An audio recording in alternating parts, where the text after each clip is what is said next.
Thank you. A very warm welcome, everybody, to our team representatives press conference here at Silverstone ahead of the FIA Formula One British Grand Prix. As you can see, we're joined already by Ayo Komatsu and James Vowles, and Zach Brown and Toto Wolff will be joining us very shortly. Ayo, why don't we start with you? And let's start with yesterday's big news. Ollie Bearman. You said he's the perfect match for Haas in 2025. Why so? We are still pretty much a growing team. We are a relatively new team, and then we are restarting, let's say, and improving our performance. And Oli, obviously, is a very talented young driver with a very strong head on his shoulders, and he's very calm but mature, got the speed, and very much a team player. So the things how we want to progress as a team, I think is that's what I mean by a very perfect match. Now, he was in the car for FP1 today. Did you see any change in his approach now that he knows he has a long-term future with the team? No, not really, because again, that's what was impressive before when we first put him in the car in Mexico. Very first time in Formula One car, FP1 session. Of course, he was excited, but then again, he understood the objective of the team, what this session means to the team, what we need to achieve, and then of course he's trying to drive as fast as possible, but within that bigger picture, he understands always the context very, very well. So that's what was impressive before, and then of course, it's not something he needed to change today. Of course, he was, I'm sure, very happy to drive in front of his home crowd after the announcement, so he was enjoying it, but fundamentally, approach was exactly the same. Now, how does Ollie's presence in the team next year influence your decision about who will be alongside him? Yeah, of course, especially for team like us, we cannot have two rookies. So now that we've taken Ollie as a rookie, we'll try to appoint somebody who's got a decent F1 experience. Well, let's bring it on to the on-track performance here at Silverstone. You come here on the back of a very strong race in Austria last Sunday. How confident are you of, well, maybe even repeating that here at the British Grand Prix? I'm not confident about repeating P6, P8, that requires somebody else's misfortune, but I'm confident that we can fight 4 points. If you look at all the 11 races so far this season, apart from the Monaco DNF, even the races we didn't score points, we finished in P11 5 times, I think. Bahrain was P12. So we've always been there and thereabouts. And they put some new parts on the car this weekend. But, we got to really assess if that's really a step forward or not. But as long as things doesn't go backwards, we should be able to fight for points. If we are there all the time and if we execute a good race, we got a chance to be a P9, P10. So that's what we're aiming for. Very quickly, what can you tell us after FP1 about the new parts? Not much yet. We've done some logging data collection, but Nico drove the baseline car this morning, so we are updating Nico's car for the Silverstone spec this afternoon. So, provided that we can drive in a dry session, then we get a pretty good data, I think, and also the feedback from Nico, then we can make a decision. All right, Ayo, thank you very much. Welcome to Zach and to Toto as well. Good to have you with us. Zach, can I jump to you now, actually? Because the Austrian Grand Prix last weekend came to an unfortunate end for Lando. First of all, what was your take on the battle between him and Max Verstappen? Oh, the battle was quite an epic battle between two of some of the best drivers in Formula One. Zach, sorry, could we just use a different microphone? James, perhaps we're just having issues with that. Can we just go again? So, are we hearing that? Yeah, good. Are we okay with sound? Yes, we're good. Okay, sorry, yeah. So it was quite an epic battle. Exciting for the fans, exciting for everyone in Formula One. I think it was a matter of time until we saw the two of them going head-to-head. Obviously, an unfortunate outcome at what was a very small touch.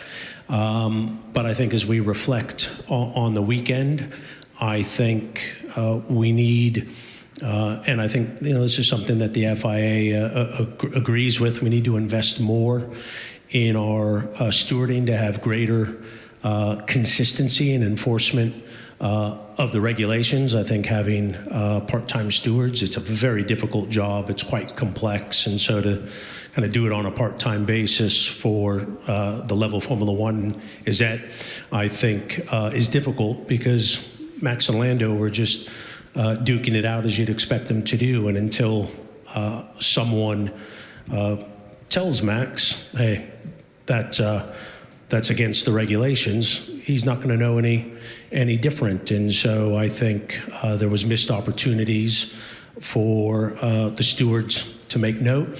Also disappointed, such a great team like Red Bull, that the leadership almost encourages it, because you listen on the radio and what was said. We all have a responsibility on pit wall to tell our drivers the do's and don'ts and what's going on in the race. And so I think we need to have respect for regulations, and we've seen there be lack of respect, whether it's financial regulations or sporting on track issues with fathers and things of that nature, that I just don't think that's how we need to go racing, and we need to guide our drivers on what's right or wrong. And I think had it been addressed earlier, maybe that incident wouldn't have taken place. So racing incident that I think could have been avoided if the pit wall and the stewards had maybe been more on top of what the regulations say you can and can't do. Zach, a couple of things to unpick there. First of all, on the stewarding front, are you suggesting that you'd like full-time stewards, professional stewards? Yeah, I think given the level Formula One is at, how difficult the job is. Hats off to the stewards that are here every weekend. It's not to be disrespectful of what they're doing. I think it's hard to do on a part-time basis, and we're all racing full-time. It's a big sport. I also think things need to be looked at, the track limits. When Lando went off trying to pass Max, that was just a good, brave move. And I think we want to encourage drivers to have good racing. And for me, track limits are about cutting the track to get a better lap time. He gave the position back right away. It was clearly a slower sector. So I think there's some things that need to be reviewed and tightened up, just so we have greater consistency, because I think you hear the drivers say they're a little bit confused as what's on and what's off. And on the penalty front, Max, of course, got a 10-second penalty. Lando even questioned yesterday in the press conference whether Max deserved a penalty at all. What do you think would have been the appropriate penalty if one was needed? I think what they gave. You're supposed to give a driver a car's width, and he didn't. And, it's unfortunate. It could have just been a small rub, and they both carried on. But I thought that was the right penalty, because that's what the rule book says. But again, I think Max is an awesome racing driver, fighting for the lead. And, it's our responsibility as teams to let the drivers know what the limits are. And if you don't, I wouldn't expect Max to do anything differently. This battle, this incident in Austria has caught the headlines this week coming into the British Grand Prix. Have you been impressed by how Lando has dealt with the scrutiny this week? Yeah, I think, our conversation with Lando is we can't change anything from last week. We can try and make sure it doesn't occur again, and address kind of having some full-time stewards, things of that nature, but we can't unwind. And I think we're going to be very competitive this weekend, and so we just want them to be laser focused on that. Of course, everyone loves a good battle. It wasn't long ago that Mercedes and Red Bull were having an epic battle. So I know it's exciting and entertaining for the fans. But at the end of the day, we want Lando and Oscar focusing on the job at hand, and that's exactly what they're doing. All right, Zach, thank you. I'm sure we'll have more questions for you in a minute. Toto, can I bring you in on this? Zach has just said, referred to the battle between Mercedes and Red Bull in the past. What was your take on what happened last Sunday between Max and Lando? First of all, the drivers among themselves will know best.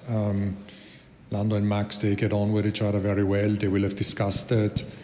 They're not going to thrash each other in the media, but talk it through, and all the good guys will have a judgment on that, and we'll see what it means.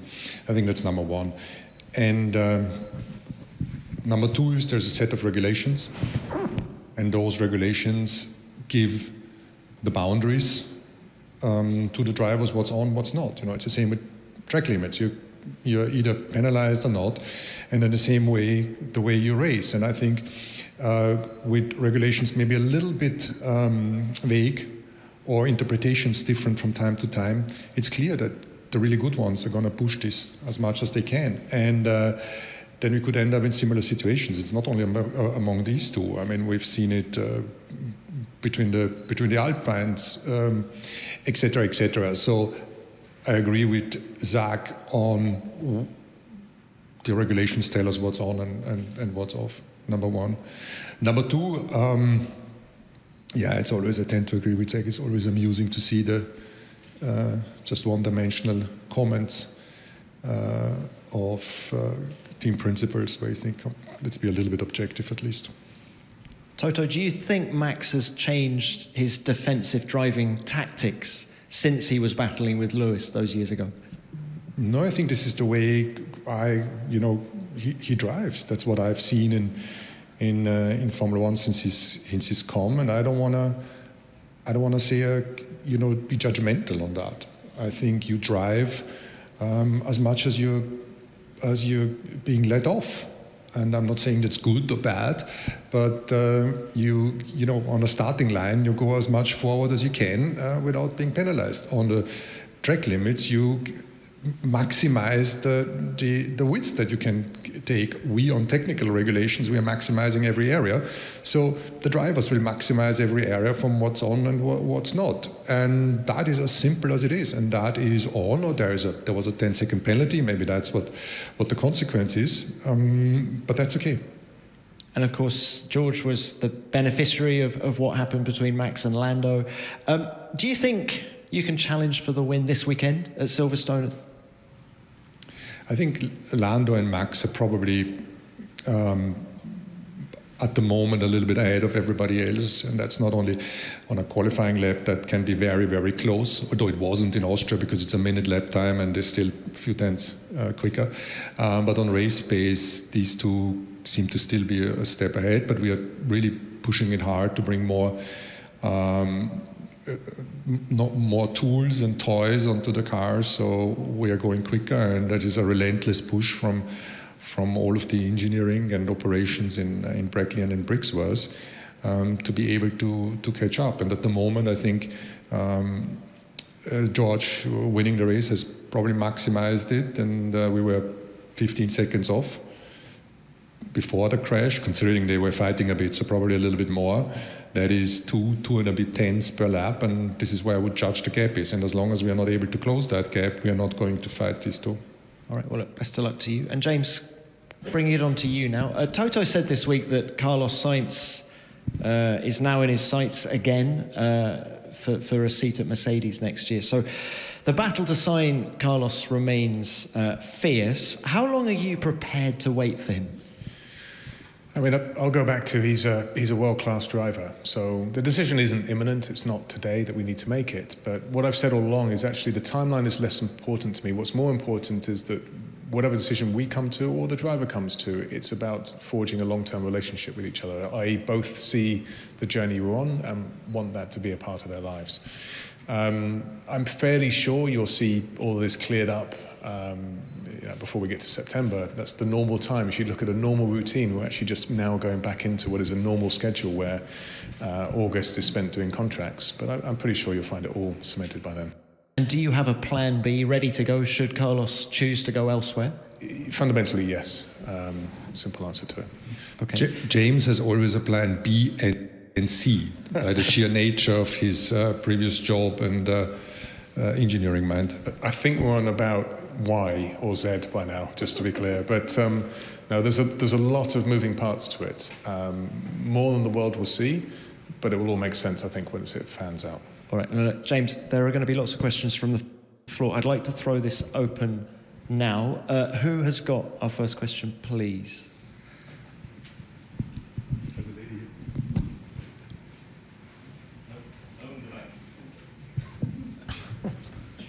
You're not putting ladies first. Okay, Okay, Ian Parks, New York Times. Question to you, Zach. Lando was quite forthright in his comments post-race, perhaps understandably so, but he just gotten out of the car, described Max as being ruthless, aggressive. Yesterday in the press conference here, he did a complete 180, pretty much. Max was in the right, he didn't make a mistake, arguably didn't deserve the penalty. Is there any concern that he has now perhaps conceded some psychological ground to Max in future battles going forward? No, I don't think so at all. I think show me a world champion, and I think ruthless and aggressive will be two good descriptions of any world champion or Grand Prix winning driver. I think Lando wants to move on from last weekend. Some people, drivers might enjoy a public spat. I think they have a very strong relationship off the track. They spoke. What they spoke about, I think, is between them. But I think Lando and from what I saw from Max's comments, they both want to move on and get back to racing each other real hard on track. Okay, thank you. Next one. Scott. Scott Mitchell-Marm from The Race. A question to Toto, Zach and James. Toto, it's a bit of an open secret in the paddock that Renault is exploring, or at least wants to explore, a Mercedes customer engine deal for the new regs. I just wondered where you're at with that, what talks have taken place, how long it would take to resolve. And then for Zach and James, obviously you've been in this position. If you were only just exploring this kind of deal now, how long would you be looking at to get everything in line for 2026? You know, that's a, I think, complicated situation, because we like the thought of having, you know, replacing Aston Martin with another team because of the sheer learning you're doing. I think we're set up as an organization that the more power units, the better it is in terms of accelerating some of the developments or the reliability. So this is where it is. I think it didn't go beyond the point of exchanging opinions or having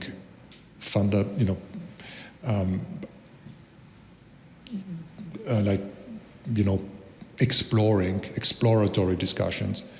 I think Alpine would take a decision: do they want to continue with their Formula One engine program or not? And only when they have taken that strategic decision, we would dive into our agreements. But we're open-minded, and that's what we have told them. Yeah, from our standpoint, what's good for HPP is good for McLaren as far as we're concerned. They've been an awesome partner to work with. So if it adds value to their power unit proposition, then we're all for it. And as far as decision time frame, I think the sooner you can make a decision on any decision that you make is just better time for preparations. I would imagine they'll probably want to make a decision before the summer break to give them as much lead time to learn about the power unit and ways of working. Toto, are you expecting an answer before the summer break? No, that's far too complicated and long-lasting, impactful decision for Alpine to make. Okay, sorry, James. Yeah, I think Zach and Toto said it eloquently. The more power units you have in circulation, the more learning you have. There's no doubt about that in the current season. But I think it's also fair to say, I'm unsure where McLaren and Mercedes are, but from our perspective, we have been working alongside HPP in order to get the concept right for 26 already for many, many months. And so whatever you do, you're going to be 6 to 12 months behind the three other teams. That's quite penalising in the grand scheme of things. Doesn't mean it's unachievable, but there's going to be areas where you're going to be compromising on. There's a tremendous amount of work getting 26 right, and the smallest decision on layout can actually have quite a large impact. Okay, thanks all. Where are we going next? Yes, at the front, please. Diletta Colombo, Automoto, a question for James. Would you consider changing your driver lineup before the end of the season? We're continually evaluating it. What we've said to Logan is it's a meritocracy. You have to make sure you earn your place in the sport continuously. That's been the same message that it has been for 18 months really for him. And we are open-minded to things. What I've said before and I maintain today is that our car, and this is a responsibility on my shoulders and the team, isn't quick enough. It's not a driver issue we suffer from today. We've simply been outdeveloped and we have to make sure we accelerate that process. Okay, thanks, James. Next one. Philip Cleary, Motorsport.com, again for James on drivers. You've got Alex signed up for the long term, and you've said you want a similar long-term commitment from whoever's going to be his teammate. So you have Franco in the car. Where does he fit into that, and what does he need to do to be under consideration in the future? I think, first of all, today was sort of a reward for a very strong Formula 2 season. I like recognising that we have a strong young driver programme. We invested in Logan and we'll continue to invest in our young driver programme, simple as that. It's expanding quite significantly in the background. And today wasn't a showcase or demonstration or a test. It was simply reward for a good progression, and we have to do 2 FP1s in the season. It's sensible to do it here in Silverstone. I didn't expect it to be wet, then dry, then wet, but anyway, that's Silverstone as well for you. I believe that you really can burn a driver if you put them in the car too soon. And actually, in modern day Formula One, what you're seeing is rookies are struggling as a result of things. So it's not just about, excellent, you've done a fairly good Formula 2, you got a podium. Actually, our investment, our commitment to them has to be an amount of time in a historic car, an amount of time with preparation to make sure that if we choose them to go forward, they're effectively in the strongest place they can be. And we haven't provided that to Franco at this point. Thanks, James. Next one over here. Where are we going?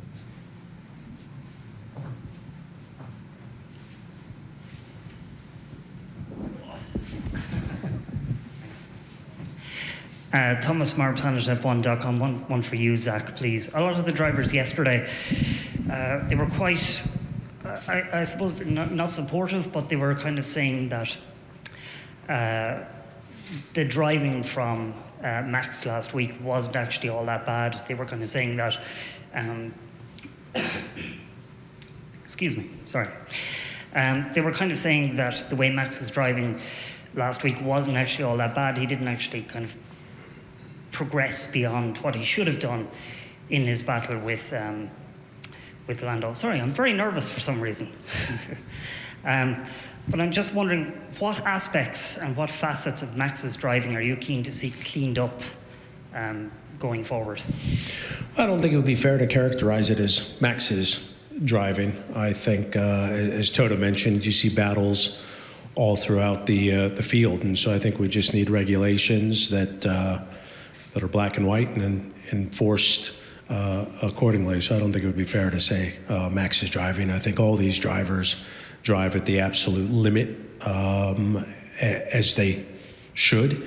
But then you have a set of regulations. I think if you look at Anthony Davidson's review on Sky Sports, a driver, as he mentioned, has driven the track himself, driven Formula One cars. I thought he did a nice job of laying out what exactly was going on there. So I think it's not about cleaning up the drivers, it's about enforcing and having much clear regulations on a consistent basis, whatever those may be. But I think these are the 20 best drivers in the world, so they can deal with about anything.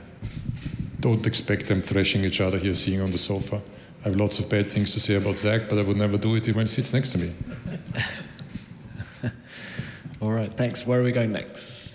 Luke Smith from The Athletic. I told a question for you. I think the suggestion from you a few weeks back was that Carlos Sainz wasn't an option. You said that you were going to look at youth for the future. What has changed in the past few weeks? And to James's point about burning up a driver too quickly, are there any concerns about Kimi Antonelli? Obviously, F2 this season's been a bit tricky, but I understand the private test has been very, very good in Formula One. Yeah, the season has been a bit tricky because overall the two have not been on a level, and I think the team recognizes that wasn't great. But last weekend was pretty good. The pace was there. There was mistakes in getaways. So that's something a rookie needs to learn. That's clear. But he has a lot of pressure. He's been talked a lot about. His junior Formula and go-karting track record is one of a kind. And that's clear that the pressure ramps up. But it's like his father says, a champion needs to be thrown in the cold water and needs to swim. So they're very clear about that.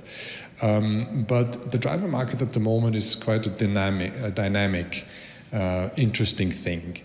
I think because some of the drivers have more options and some of the teams have more options. So it's interesting. And it's like Bernie said last week, I had an opinion, this week I have a different one.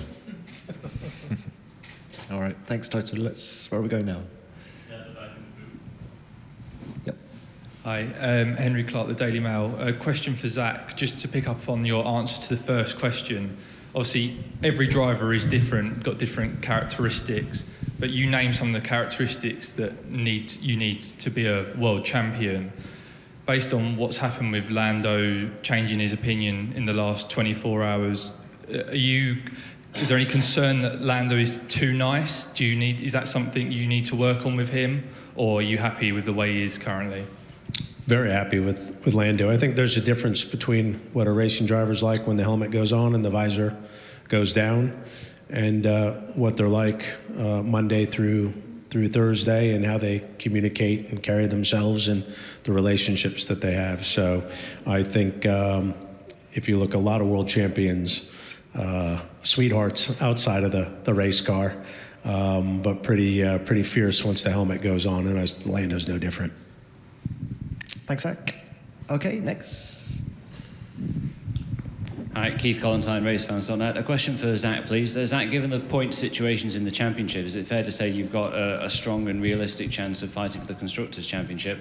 But the Drivers' Championship looks more difficult for Lando, and it might be worth telling him that more accidents like that with Max in pursuit of the Drivers' Championship is going to hurt your Constructors' Championship chances. We're just trying to do the best we can every weekend. I don't know if I would describe our chance at winning the Constructors strong, but I think there's clearly a chance there if we continue with the points we've been picking up the last 5-6 races. Then we would close that gap by the end of the year. But you just got to do that one race at a time, as does Lando. And I'm not going to give Lando any coaching on how to drive. It was a very small touch that could have ended in nothing. Other than maybe a few tire marks, and unfortunately cost the race. So when you're going for the win and you're battling a world champion, these things happen. Thanks, Zach. Next. Phil Duncan, PA. Another question for you, Zach. Earlier you spoke about a lack of respect at Red Bull. Is that something you would like to speak to Christian about, or is it perhaps something the FIA need to speak to perhaps him and Red Bull about? That's the FIA's role. I don't really have any interest in speaking with Christian. All right. Another one? Yes. Kelly. Alex Carnlocus, Autosport, and a question to Toto, please. You just spoke about Kimi Antonelli and the pressure that he's under. I just wondered, can you share anything about how he's coping with that pressure? It's been a rapid career progression to this point. How's he coping with lots of people he's never met, speaking his name and talking about him? Thanks. What I like in terms of his attitude, generally his family, who has been always close to him, is the assessment of the objective assessment of a situation, and that is good or not good enough. And I don't think that the pressure harms at all the way he performs in the car and how he drives. You can clearly see it's a good benchmarking with Ole Biermann. They are pretty close. Ole had a obviously very good race in Austria, and Kimi on the Sunday, but had the clutch release issue in the second race. So you got to swim. That's clear. It was a rapid career progression. He's 17, hasn't got even a driving license for a road car, and the best ones will be able to cope with that, with the amount of scrutiny and the pressure, and it's only going to get bigger. All right, thank you, Toto. If we're quick, we can do one more. No more? We're out of time. All right, we're out of time. Thank you. Thank you, gentlemen. Best of luck for the rest of the weekend. Thank you.